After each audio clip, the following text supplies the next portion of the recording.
Bienvenidos a Conversaciones, un espacio de la Asociación Diálogo Ciudadano Colombo-Venezolano que se realiza en colaboración con el Observatorio de Venezuela de la Universidad Rosario. Soy Chomil Las Heras y hoy tendremos como invitado al escritor y periodista salvadoreño radicado en Los Ángeles, Soudi Jiménez, quien publicó en febrero de 2025 el libro Ecos Migrantes de la editorial madrileña Traveler. Me acompañan hoy María Clara Roballo. Hola María Clara. Hola Shomin, hola Ronald y hola nuestro invitado. Y Ronald Rodríguez, Hola, Shomin, a nuestro invitado y a la profesora María Clara. y con nuestro invitado Saudi Jiménez, quien trabaja desde el año 2012 como reportero del diario Los Angeles Times. Conversaremos sobre el libro que ha escrito y su visión del tema migratorio en el continente americano. Bienvenido, Saudi. Un placer, gracias por la oportunidad que me dan de compartir con ustedes y con la audiencia. Bueno, para comenzar, cuéntanos, Saudi, de qué trata el libro Ecos Migrantes y qué te motivó a reunir todas las historias de migración que contiene. Y muy importante también, que no se nos olvide, cuéntanos dónde podemos encontrar el libro. Sí, fíjate que en verdad todo mi trabajo periodístico aquí en Los Ángeles es sobre migración. Digamos que no puedo separar ese tema en lo que cubro. Y en los últimos 13 años que he estado cubriendo la comunidad latina aquí en el sur de California, pues me ha dado la oportunidad de conocer, ¿no? Esa realidad que enfrenta las personas que llegan desde Centro y Sudamérica, ¿verdad? Entonces, el libro es una forma de registrar esas luchas, ¿verdad? De la comunidad, también logros, ¿verdad? Hay avances en temas culturales, luchas por espacios, ¿verdad? Que buscan, que las comunidades buscan el reconocimiento cultural aquí en Los Ángeles. Entonces, eso lo hemos documentado. Pero de igual manera hay otros problemas, ¿verdad? Como el racismo, la discriminación, la igualdad de género, que son aspectos que están inmersos, ¿verdad? En esas luchas sociales que también han sido documentadas. Entonces, el libro contiene 27 relatos, está separado en dos partes, ¿no? La primera, digamos que estamos hablando de esos problemas, ¿verdad? De la migración. Y la segunda parte, que son 15 semblanzas, pues son historias de diferentes personas, de diferentes ámbitos, ¿verdad? Sociales, laborales, en donde de muchas maneras estamos mostrando las contribuciones, ¿verdad? De estas personas, de cómo a pesar de la pandemia hubo gente que se reinventó, creó negocios, utilizó el arte para enfrentar esos problemas que se generaron, ¿verdad? Durante ese confinamiento, que digamos que gente que entró en depresión, pero utilizó la pintura, digamos, como una forma de combatir, ¿verdad? Esos sentimientos, esas emociones negativas. Así que eso es un poco, digamos, lo que refleja este libro, ¿verdad? Que como bien lo mencionabas, fue publicado en febrero de este año en Madrid. ¿Y dónde lo podemos conseguir, Saudi? Mira, en Estados Unidos lo estamos distribuyendo a través de Amazon, y en Colombia y en algunos otros países de Sudamérica está disponible en esta página que se llama Cuenta Libre. Digamos que ahí también está a disposición para que las personas lo puedan comprar en Centroamérica. Las personas también lo pueden obtener en la librería uca.com, que es la Universidad Jesuita de El Salvador. Busca Libre es el Busca portal en el Libre. cual está tu libro. Saudi, como bien lo mencionas, tu libro recoge una serie de relatos, de testimonios migrantes, se abordan muchos temas. Yo quisiera preguntarte qué papel juega la memoria y cuál es la importancia de recoger todos estos testimonios, estos relatos en la construcción de la identidad migrante. Fíjate que justamente en el libro lo que yo he hecho también es de enfocarme en comunidades que han sido subrepresentadas aquí en Estados Unidos. Creo que uno no puede tapar el sol, ¿verdad? Con un dedo. de que entre comunidades latinas acá hay unas que tienen mayor representación, mayor participación, mayor cobertura. Y en este caso, justamente lo que me mencionas es lo que estamos haciendo, es como registrar, porque eh, por ejemplo, nuestro periódico, nuestra publicación en español de Los Angeles Times, desaparece en su versión impresa en agosto de 2019. Entonces, de septiembre de 2019 a la fecha, nuestras publicaciones principalmente están en línea. Cuando algunas de estas historias se logró una traducción al inglés, entonces sí quedó en papel, ¿verdad? Se quedó impresa esa historia, esos relatos. En este caso, la mayor parte de los relatos del libro han quedado únicamente en la web.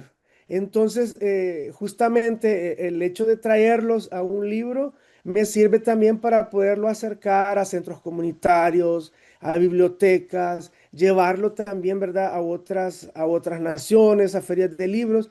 Y en verdad tiene, el tema de la memoria tiene un rol muy, muy importante. Por ejemplo, aquí en el área de Los Ángeles hay una comunidad, las comunidades indígenas, por ejemplo. Esas entre las comunidades latinas tienen un nivel de representación más bajo, digamos, en comparación a otras. Entonces, esos temas, por ejemplo, tienen un lugar importante en el libro. Solo para mencionar uno de ellos, la comunidad originaria de Oaxaca, México, de la parte sur de México. En México ya sufren de discriminación, ya son víctimas de la pobreza, de la inseguridad, porque son de áreas remotas, ¿no? Entonces, aquí en Los Ángeles, por ejemplo, se dio un escándalo de racismo en octubre de 2022, es decir, que ahorita estamos cumpliendo 3 años, ¿no? De que ocurrió eso. Eso que ocurre, ese escándalo en donde se vean involucrados 3 miembros del ayuntamiento, del Concilio de Los Ángeles y un líder sindical, los 4 latinos, ese escándalo que lo da a conocer, por cierto, los colegas de inglés, ¿verdad? De Los Angeles Times, pues yo retomo esa historia y aprovecho de hablar de ese racismo que han enfrentado esta comunidad, tanto en México como aquí en Los Ángeles, y aprovecho también de contar cómo esa comunidad ha evolucionado, cómo esa comunidad aporta en el tema del arte, por ejemplo, ¿verdad? Aquí en el sur de California. Entonces, aquí, digamos, planteo el problema, ¿verdad? Pero también muestro cómo esta comunidad se ha salido adelante a pesar de todas esas adversidades. Entonces, en el libro, digamos, documentar esto, para mí tiene un rol muy preponderante, ¿no? Porque podemos darle luz, ¿verdad?, a los problemas, pero también podemos contar cómo estas comunidades se han reinventado, ¿verdad? Cómo estas comunidades se han impuesto, ¿verdad?, a esos problemas sociales, ¿verdad? Y que, bueno, como sabemos, pues también son problemas históricos, ¿verdad? En América Latina, ¿verdad? Que no son exclusivos de un país, ¿no? Que los venimos arrastrando desde la colonia, ¿verdad? Porque son modelos, son sistemas, ¿no? Que han imperado desde que se da la conquista. Entonces, pero por eso la importancia de este tipo de temas, ¿no? De poderlos incluir en el libro, porque también estamos contando de que ese clasismo, ese colorismo, no es propio de este país también donde estamos, sino que nuestra misma comunidad tiene que abordarla, ¿verdad? Generar esa reflexión y también nosotros hacer un cambio en ese tipo de mentalidad para poder avanzar, ¿verdad? Ante esas adversidades que también las enfrentamos desde otras trincheras, desde otros ámbitos, aquí mismo en Estados Unidos. Saudi, ¿cómo influyen los contextos políticos, el de Estados Unidos y los países de América Latina en las vidas de los migrantes? Bueno, la verdad es de que la migración, por ejemplo, latinoamericana está bien, está bien relacionada a la influencia de Estados Unidos, ¿no? Porque solo por citar ejemplos, digamos, historias que son como muy representadas en el libro, hablar, por ejemplo, de Nicaragua, hablar de Guatemala, hablar de El Salvador, hablar de Venezuela, por ejemplo, tiene influencia en la política internacional de Estados Unidos. La guerra en El Salvador, ¿verdad? Que deja más de 75.000 muertos entre 1980 y 1992. La intervención de Estados Unidos en financiamiento económico, en entrenamiento militar, prácticamente fue lo que estaba detrás de esa guerra. Entonces, la ola migratoria salvadoreña en Estados Unidos, que ahora en este momento estamos hablando de alrededor de 2.5 millones de personas, se origina principalmente cuando se explota la guerra a principios de 1980. Entonces, al final, las políticas, ¿verdad? O la falta de resolución de esos problemas estructurales en la región tiene incidencia en esta ola migratoria que ha ido cambiando, ¿no? Ahora vemos como una ola de otros países, digamos, se van como alternando, ¿no? Quienes están como en la cresta de la ola, pero al final las políticas propias, ¿no? De cada país y las políticas internacionales de esta gran nación influyen, convergen a este flujo, ¿no? de migratorio que vemos que no para. Saudi, voy a hacerte una pregunta un poco más ya en el plano personal, ¿no? ¿Cómo tu historia de migrante ha influido en tu trabajo periodístico y literario? Bueno, yo siempre digo que desde el momento en que yo comienzo a trabajar en el periódico, cambia mi perspectiva de la migración.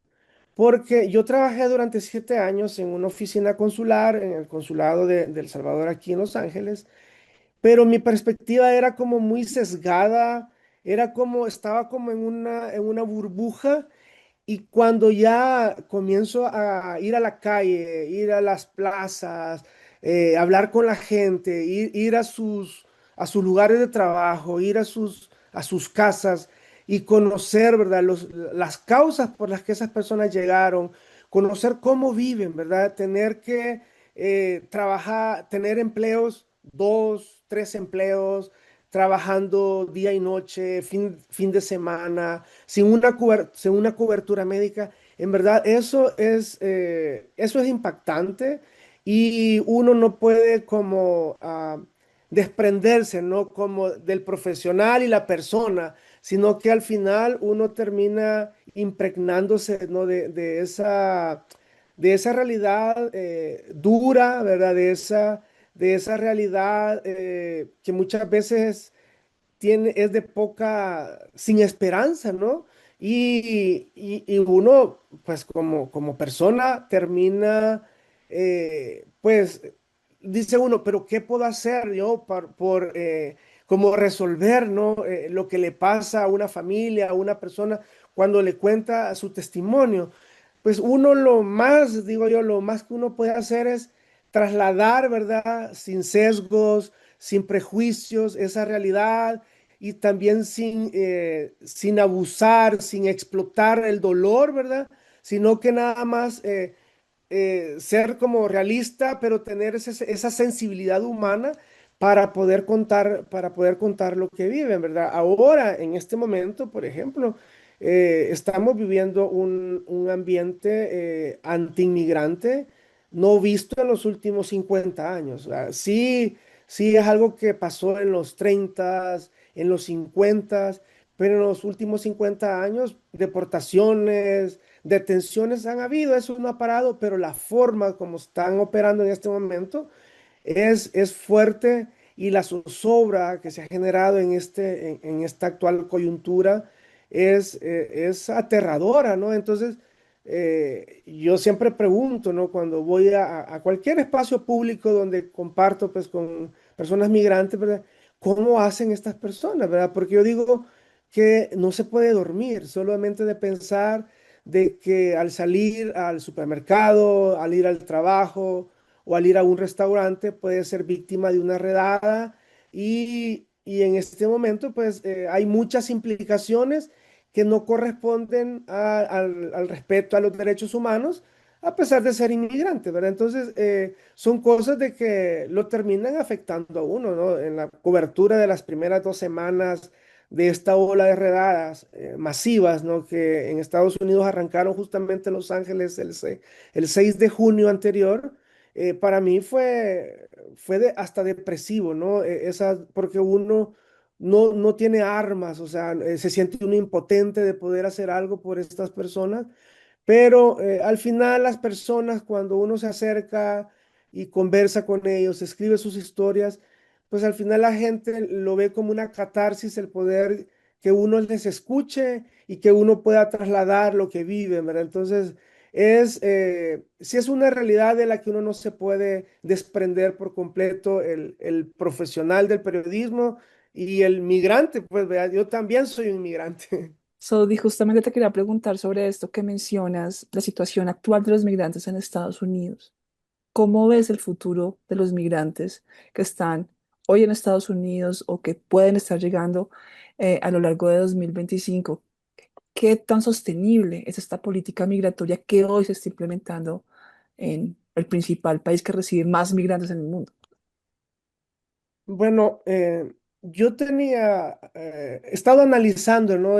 Las avenidas, ¿verdad? Este problema y uno de los escenarios que yo estaba observando que podía como marcar una diferencia en esto era el rol de la Corte Suprema de Estados Unidos. Y como ustedes lo habrán visto, el fallo que dio hace 2 o 3 semanas atrás, a principios de septiembre, la Corte Suprema prácticamente validó esa política de detenciones con un perfil racial, ¿verdad?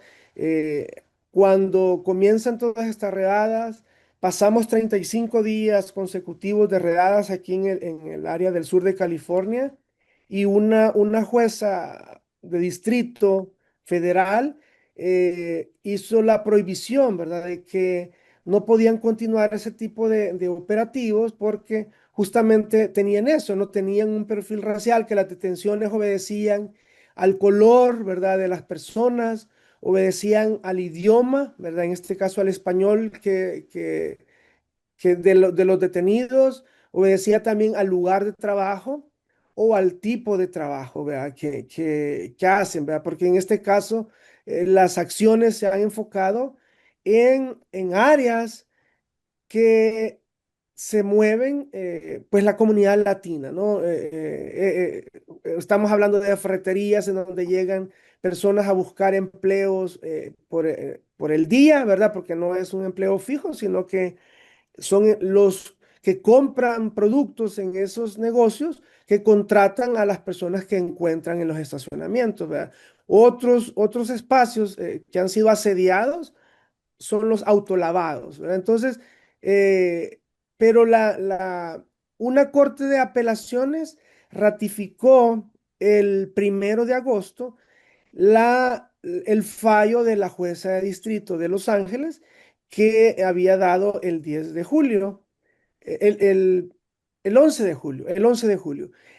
Pero luego el fallo de la Corte Suprema viene a decir de que el gobierno federal podía seguir realizando sus operativos. Entonces, con eso para mí, yo quité ¿verdad? El primer escalón que tenía en la vista que podía ser un freno, ¿verdad? Todo este tipo de acciones.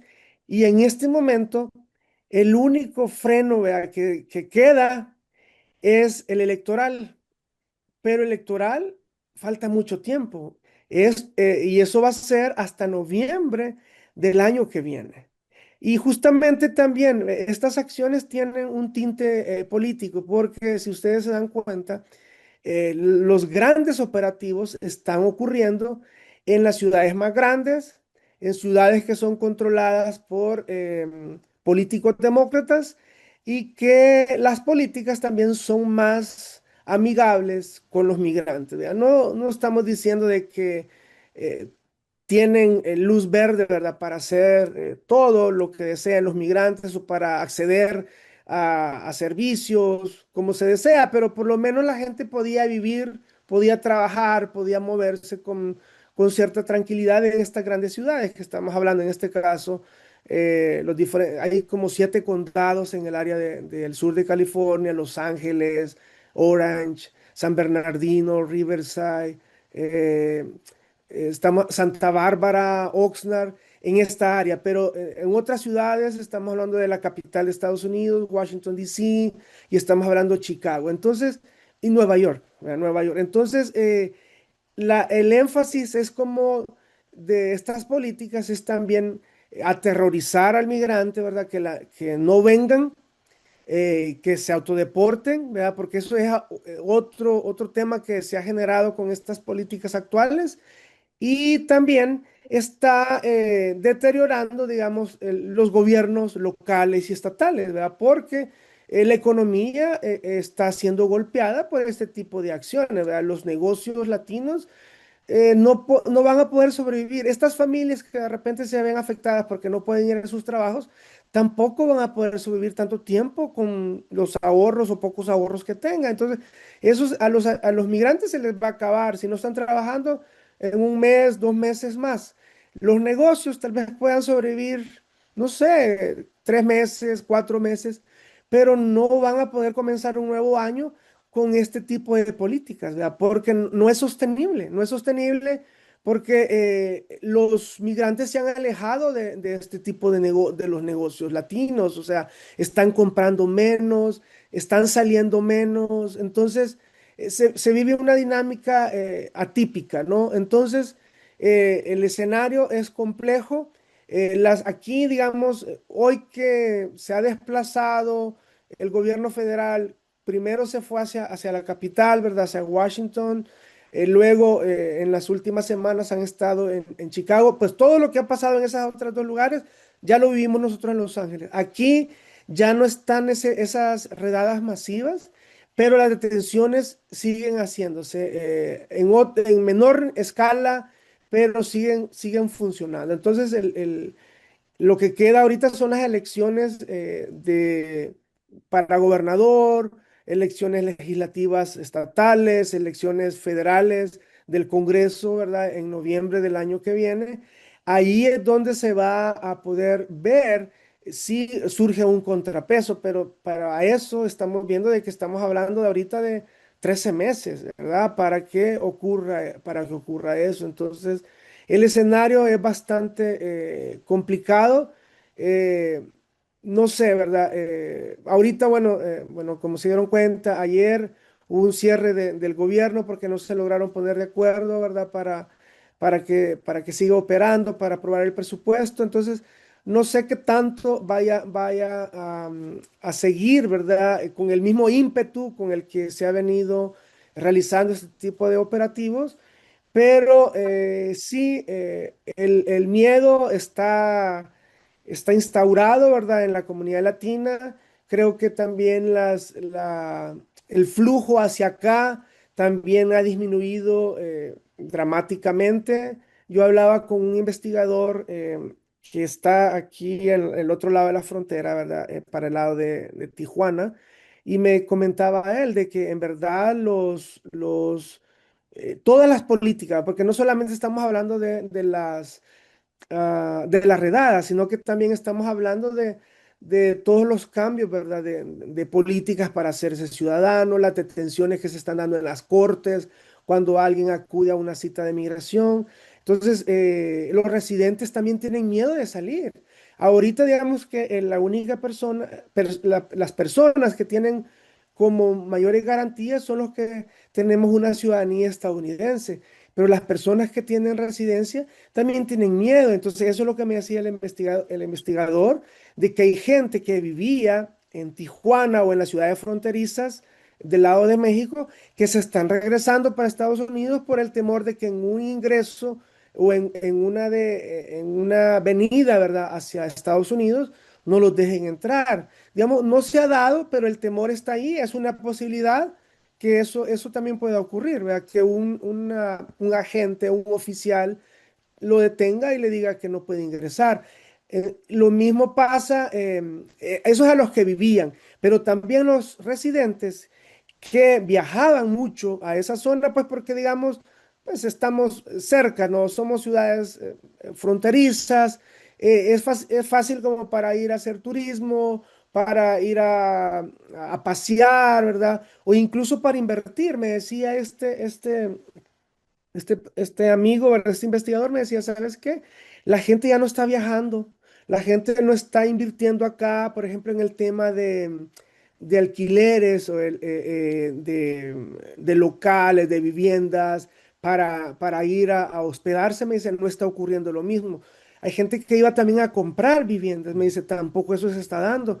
La gente en el ámbito de bienes y raíces ha sufrido un golpe de las personas que viajaban, en este caso, eh, puntualmente estoy hablando de Tijuana. Entonces, la gente que viajaba de aquí del sur de California para allá, eso ha disminuido. Entonces, digamos que hay un temor por todos lados. ¿Ve? Hay gente que quizás tenía ahorita los requisitos como para someter una solicitud de ajuste migratorio. La gente se lo está pensando y dice, no, mejor sigo así, porque estamos viendo de que esa es otra de las políticas que se ha implementado, de que las personas llegan a una corte y si un juez niega una petición, un ajuste de estatus, al salir lo detienen. Entonces, es bien delicado, la verdad. Muchas gracias, Saudi Jiménez, por atendernos en el día de hoy. Ya tenemos que dar por terminada la entrevista y muchas gracias por acompañarnos, ¿no? Los esperamos la próxima semana en este espacio de conversaciones de la Asociación Diálogo Ciudadano Colombo-Venezolano. Pueden seguirnos también por nuestras redes, así como las del Observatorio de Venezuela de la Universidad del Rosario y en el portal de lasillavacía.com. Hasta luego, Saudi. Gracias, hasta luego.